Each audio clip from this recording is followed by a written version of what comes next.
भाद्रपद मास के कृष्ण पक्ष की अष्टमी तिथि के दिन कृष्ण जन्माष्टमी पर्व हर्षोल्लास के साथ मनाया जाता है।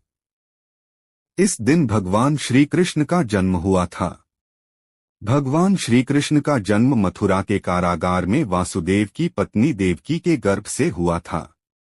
द्वापर युग में भाद्रपद कृष्ण अष्टमी तिथि की आधी रात को मथुरा के कारागार में वासुदेव की पत्नी देवकी के गर्भ से भगवान श्री कृष्ण ने जन्म लिया था। श्री कृष्ण ने बुधवार को रोहिणी नक्षत्र में जन्म लिया था। अष्टमी तिथि को रात्रिकाल अवतार लेने का प्रमुख कारण उनका चंद्रवंशी होना बताया जाता है। श्री कृष्ण चंद्रवंशी, चंद्रदेव उनके पूर्वज और बुध चंद्रमा के पुत्र हैं। इसी कारण चंद्रवंश में पुत्रवत जन्म लेने के लिए कृष्ण ने बुधवार का दिन चुना। भगवान कृष्ण ने माता देवकी के 8वें संतान के रूप में जन्म लिया था। कृष्ण जी का जन्म मथुरा में मामा कंस के कारागार में हुआ था। माता देवकी राजा कंस की बहन थी। इसीलिए भाद्रपद कृष्ण अष्टमी तिथि को भगवान श्री कृष्ण का जन्मोत्सव मनाया जाता है। सत्ता का लालची था कंस। कंस को सत्ता का लालच था, इसीलिए उसने अपने पिता राजा उग्रसेन की राजगद्दी छीनकर उन्हें जेल में बंद कर दिया था और स्वयं को मथुरा का राजा घोषित कर दिया था। राजा कंस अपनी बहन देवकी से बहुत प्रेम करता था। उन्होंने अपनी बहन का विवाह वासुदेव से कराया था, लेकिन जब वह देवकी को विदा कर रहा था तभी एक आकाशवाणी हुई कि देवकी का 8वां पुत्र कंस की मौत का कारण बनेगा। यह सुनकर कंस डर गया। उसने तुरंत अपनी बहन और उनके पति वासुदेव को जेल में बंद कर दिया। उनके आसपास सैनिकों की कड़ी पहरेदारी लगा दी। कंस अपनी मौत के डर से देवकी और वासुदेव की 7 संतानों को मार चुका था। भगवान श्री कृष्ण जी का जन्म की बात करते हैं।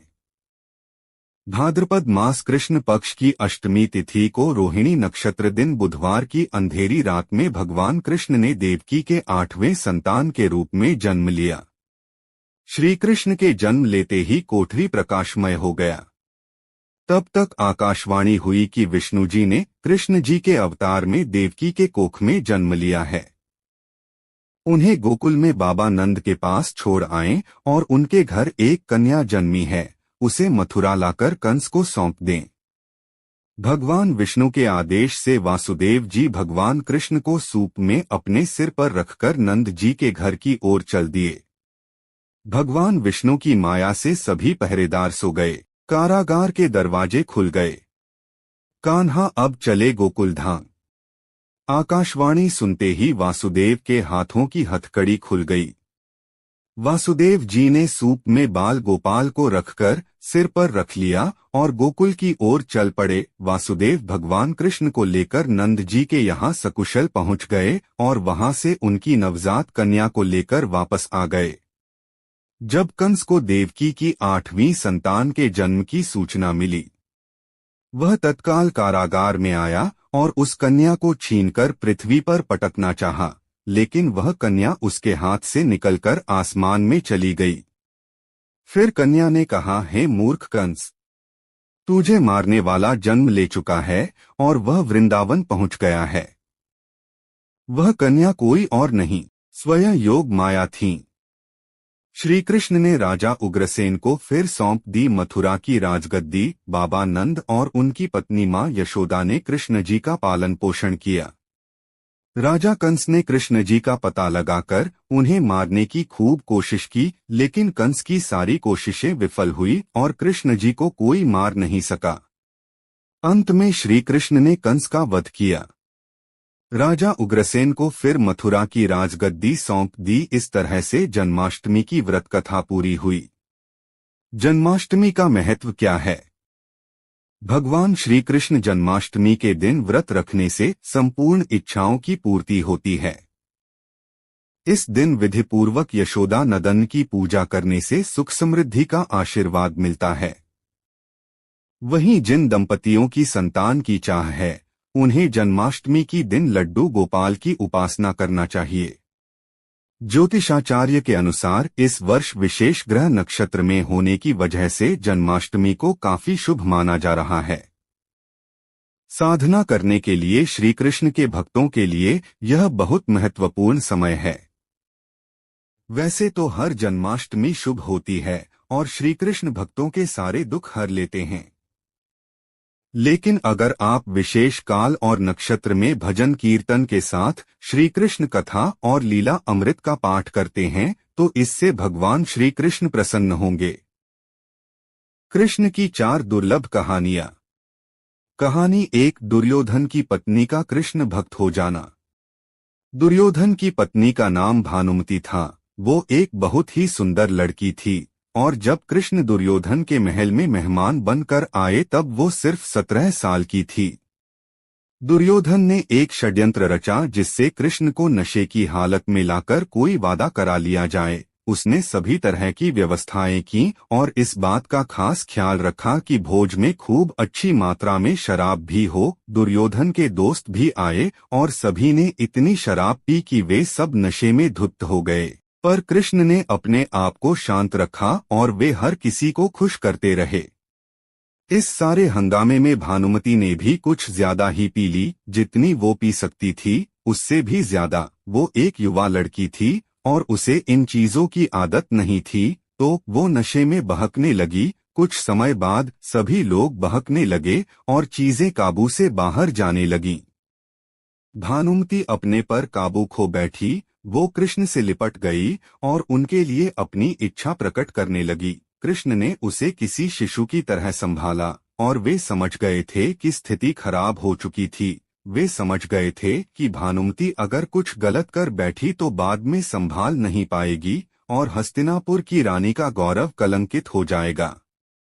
इसलिए कृष्ण उसको उठाकर महल के अंदर ले गए और उसकी सास गांधारी के कक्ष में जाकर उनके हवाले कर दिया। अगले दिन सुबह जब भानुमति को पता चला तो वो कृष्ण के प्रति सम्मान और कृतज्ञता से भर गई कि उन्होंने उसे बचा लिया था।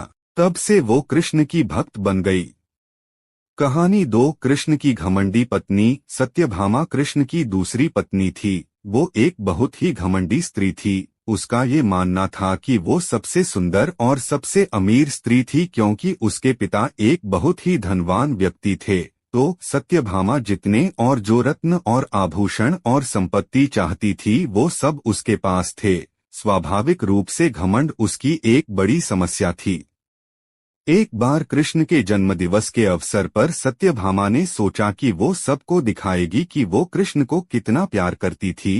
तो उसने तय किया कि वो कृष्ण के वजन जितना सोना शहर के लोगों में बांटेगी। इसे तुलाभार कहते हैं। ये मंदिरों में होता है। लोग एक बड़ी तराजू में अपने वजन के बराबर का मक्खन, घी या चावल या कुछ और रखकर वो चीज लोगों में बांटते हैं। चावल, नमक, दाल या सोना या वो कुछ भी आप दे सकते हैं जो देना चाहें। ये प्राचीन परंपरा हमारी संस्कृति का एक हिस्सा है।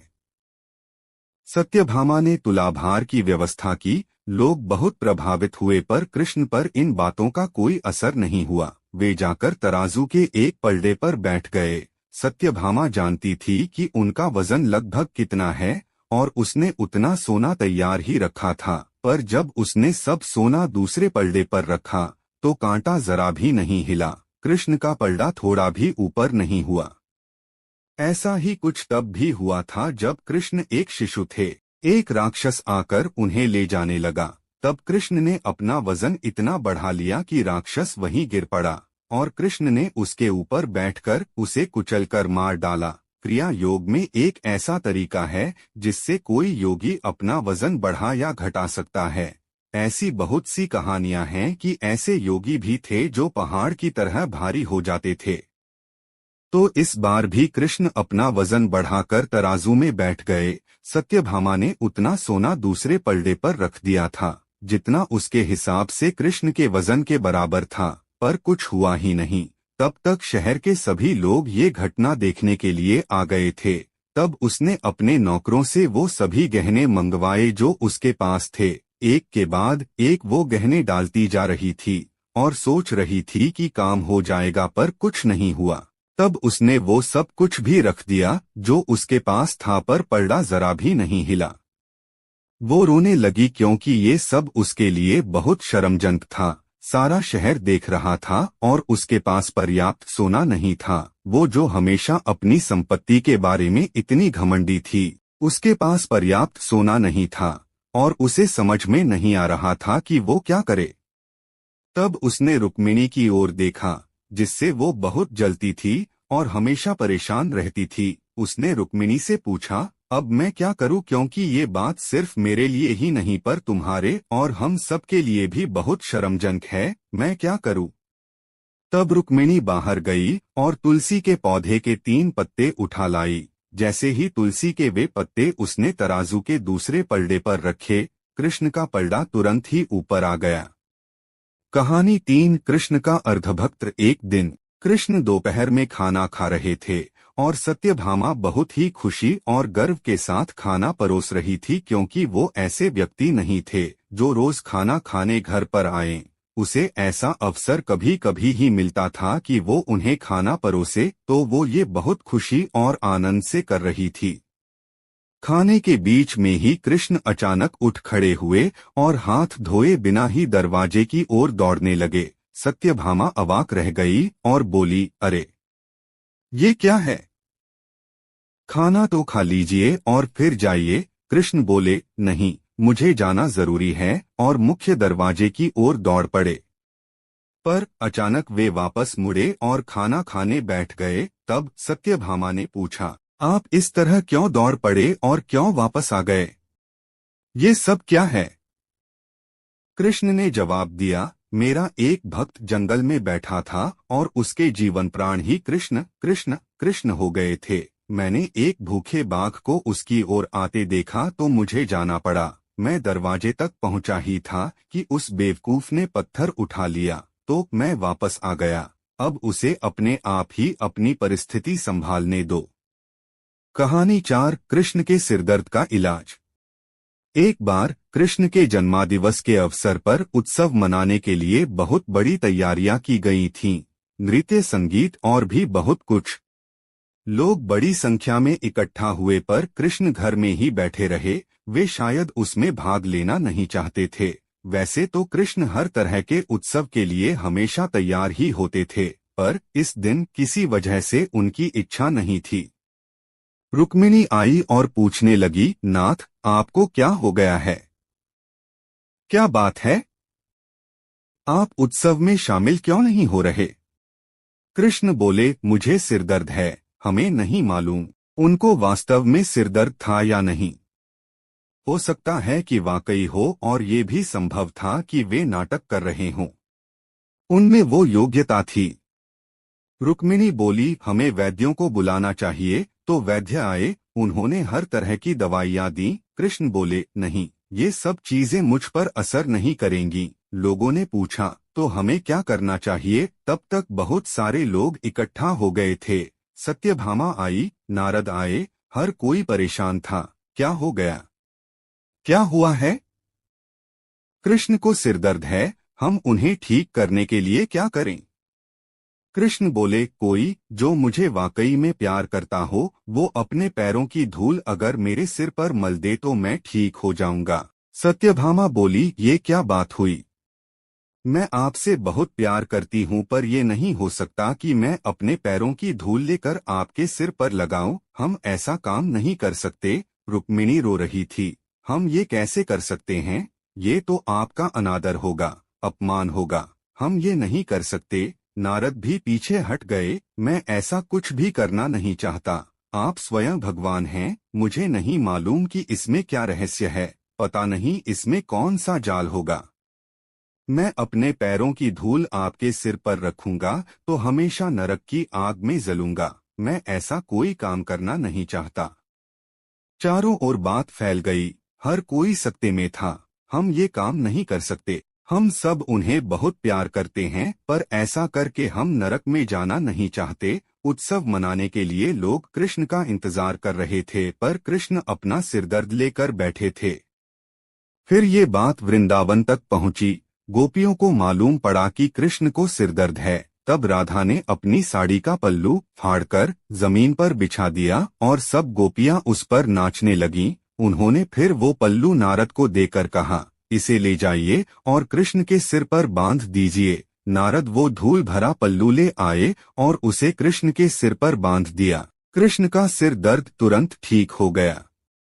कृष्ण ने हमेशा स्पष्ट रूप से बताया कि उनके लिए कौन सी चीज सबसे ज्यादा महत्वपूर्ण थी।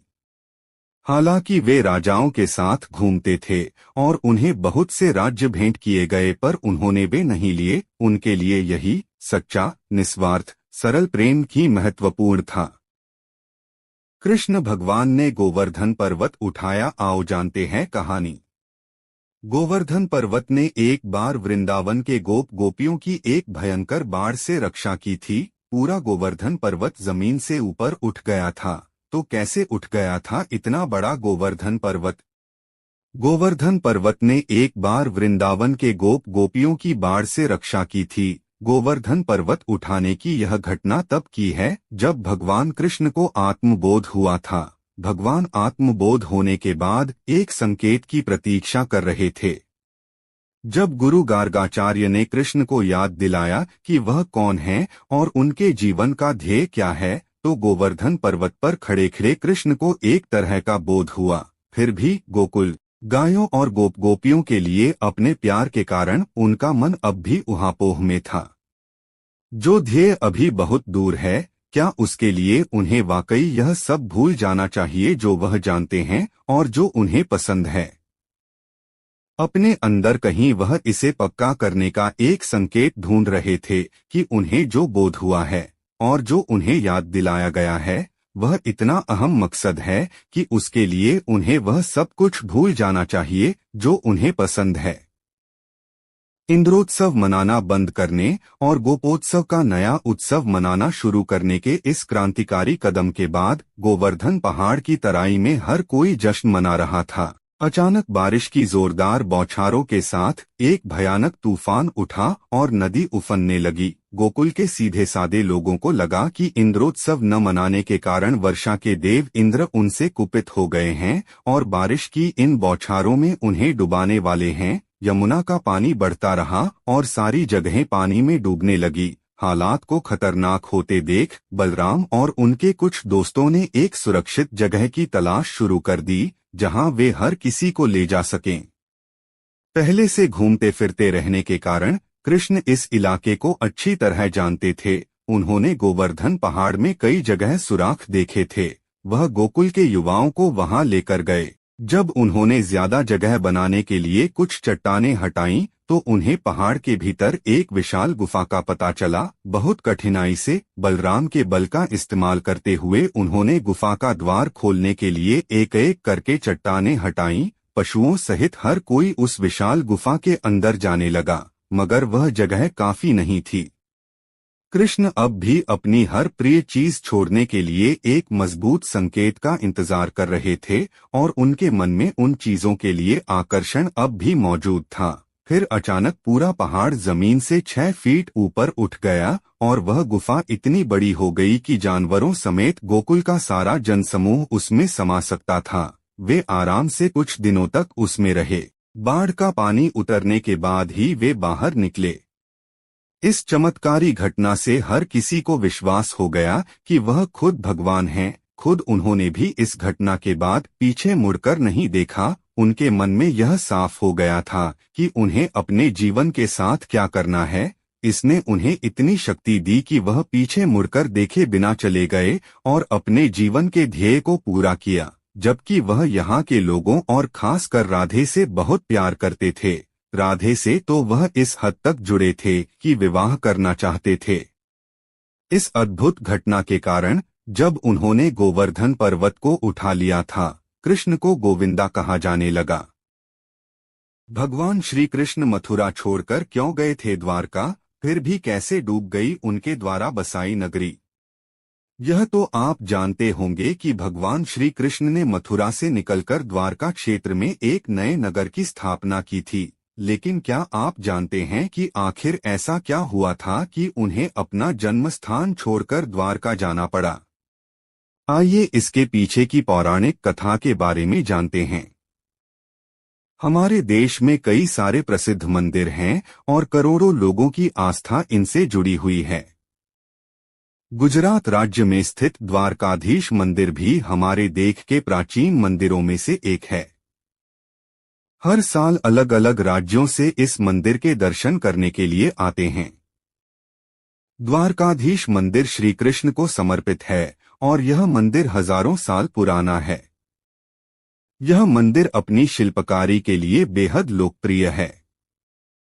ऐसा कहा जाता है कि 5000 साल पहले मथुरा को छोड़ने के बाद भगवान श्री कृष्ण ने द्वारका नगरी को बसाया था और बाद में द्वारका नगरी ही श्री कृष्ण का निवास स्थान हुआ करती थी। भगवान कृष्ण ने इस जगह पर कई साल बिताए थे और साथ ही यहाँ अपना निजी महल भी बनवाया था। लेकिन ऐसा क्या कारण था कि श्री कृष्ण अपनी जन्मस्थली को छोड़कर जाना पड़ा? आइए जानते हैं। क्यों मथुरा छोड़कर द्वारका चले गए थे श्री कृष्ण? भगवान श्री कृष्ण का बचपन मथुरा शहर में गुजरा था, लेकिन कंस का वध करने के बाद वे मथुरा को छोड़कर द्वारका चले आए और वहीं अपनी नगरी बसाई थी। ऐसा कहा जाता है जब कंस का वध हो गया तब कंस का रिश्तेदार जरासंध था जो कि बहुत शक्तिशाली था। कंस का वध होने के बाद जरासंध ने बदला लेने के लिए कृष्ण के जन्मस्थान मथुरा का पता लगाया और लगातार मथुरा पर आक्रमण करना शुरू कर दिया। श्री कृष्ण ने उसे कृष्ण द्वारा बार बार परास्त किया गया, लेकिन वह आक्रमण करता ही रहा था। जरासंध ने मथुरा पर 17 बार किया आक्रमण। ऐसा लगातार 17 बार हुआ और 17 आक्रमणों में जरासंध की हार हुई, लेकिन वह एक पुनः अपना शक्ति संचय कर दोबारा मथुरा पर आक्रमण कर देता था। बार बार आक्रमण होने की वजह से मथुरा के वासियों को नुकसान होने लगा।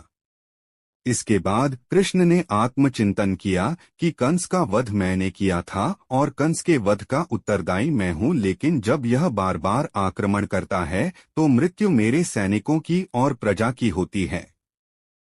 मथुरा राज्य विकसित नहीं हो पा रहा है क्योंकि युद्धोपरांत होने वाली हानियों से निपटने में समय लगता था। इसलिए लिया द्वारका छोड़ने का फैसला। इसके बाद भगवान श्री कृष्ण ने समस्त यदुवंशियों के साथ मथुरा छोड़ने का फैसला लिया, क्योंकि कृष्ण यह जानते थे जरासंध की मृत्यु उनके हाथों नहीं लिखी है। ऐसे में जरासंध द्वारा मथुरा की प्रजा पर होने वाले अत्याचारों को रोकने के लिए भगवान श्री कृष्ण रातों रात कृष्ण ने मथुरा का त्याग कर दिया, जिसके बाद श्री कृष्ण ने गुजरात में जाकर समुद्र किनारे अपनी एक दिव्य नगरी बसाई। इस नगरी का नाम द्वारका रखा गया। माना जाता है कि महाभारत के 36 वर्ष बाद द्वारका नगरी समुद्र में डूब गई थी। रहस्यमय है द्वारका नगरी। हिंदू धर्म के प्रमुख 4 धाम में से एक श्री कृष्ण की नगरी द्वारका गुजरात के काठियावाड़ क्षेत्र में अरब सागर पर स्थित है। द्वारका का बड़ा ही ऐतिहासिक और पौराणिक महत्व है।